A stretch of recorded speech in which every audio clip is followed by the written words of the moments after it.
মক্কার হৃদয়ে উত্তেজনা ও ষড়যন্ত্রের বাতাস বইছে। নবী মুহাম্মদ সাল্লাল্লাহু আলাইহি সাল্লাম আল্লাহর কাছ থেকে আদেশ পেলেন মদিনায় হিজরত করার।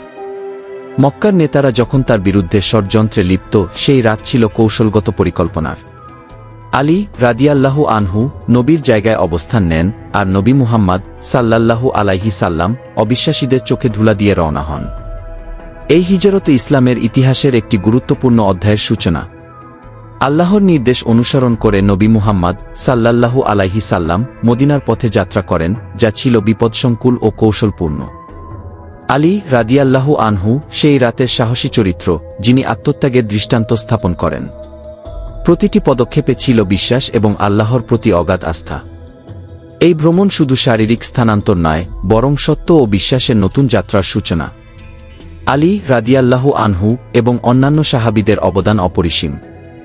তাদের সহায়তা ও কৌশলী নবী মুহাম্মদ সাল্লাল্লাহু আলাইহি সাল্লাম এর নিরাপদ পৌঁছানোর নিশ্চয়তা দিয়েছিল। এই অধ্যায় থেকে আমরা শিখি কিভাবে বিশ্বাস ও দৃঢ়তা প্রতিটি বাধা অতিক্রম করতে পারে। এখন আমরা প্রস্তুত হচ্ছি সেই মরুভূমির পথে যাত্রার জন্য, যেখানে অপেক্ষা করছে আরও চ্যালেঞ্জ এবং আধ্যাত্মিক জয়।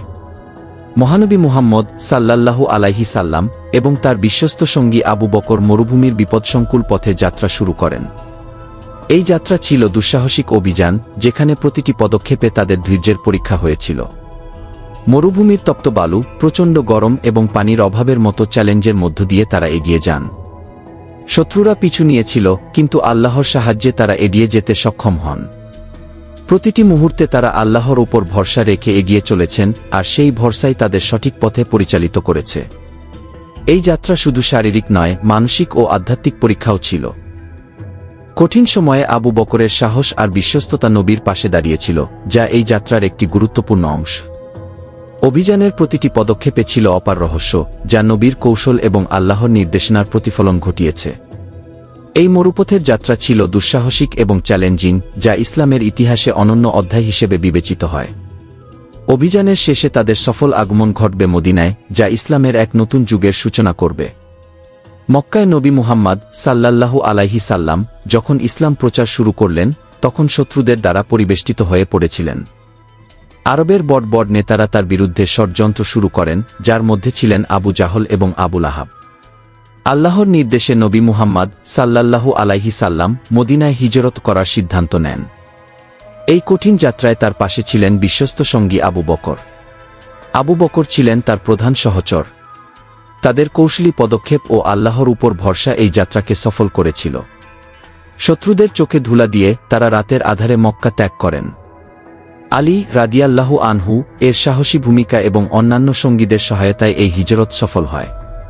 কৌশলগত পদক্ষেপ এবং বিশ্বস্ত সঙ্গীদের সমর্থন ছিল নবীর হিজরতের মূল ভিত্তি।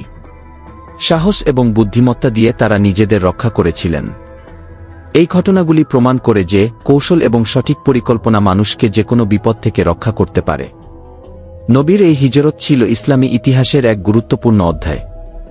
এটি একটি নতুন যুগের সূচনা করেছিল, যেখানে মদিনায় মুসলিম সম্প্রদায়ের ভিত্তি স্থাপন হয়েছিল। মদিনার সফল আগমনটি ইসলামের ইতিহাসে একটি নতুন অধ্যায়ের সূচনা করেছিল।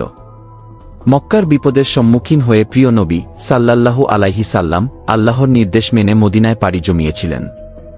এই যাত্রা ছিল বিশ্বাসের বিজয় এবং অধ্যবসায়ের প্রতীক, যা একটি নতুন মুসলিম সম্প্রদায়ের ভিত্তি স্থাপন করেছিল।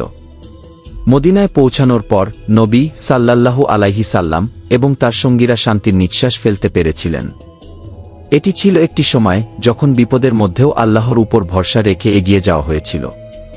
নতুন এই শহরে মুসলিমরা নিজেদের জন্য একটি নিরাপদ আশ্রয় খুঁজে পেয়েছিল। মদিনায় আগমন কেবল একটি ভৌগোলিক স্থানান্তর ছিল না, বরং এটি একটি আদর্শিক পরিবর্তনের সূচনা করেছিল। ইসলামের প্রসার ও উন্নতির জন্য এটি ছিল এক অনন্য মাইলফলক। এই মুহূর্তটি প্রমাণ করে যে বিশ্বাস ও অধ্যবসায়ের মাধ্যমে সমস্ত বাধা অতিক্রম করা সম্ভব। নবী সাল্লাল্লাহু আলাইহি সাল্লাম এবং তার সঙ্গীদের এই যাত্রা ছিল ভবিষ্যতের জন্য একটি উজ্জ্বল পথপ্রদর্শক, যা মুসলমানদের জন্য আশা ও অনুপ্রেরণার এক নতুন শিখর স্থাপন করেছিল। মদিনায় নতুন ভোরের আলো মুসলিম সমাজের বিকাশের ভিত্তি গড়ে উঠেছিল।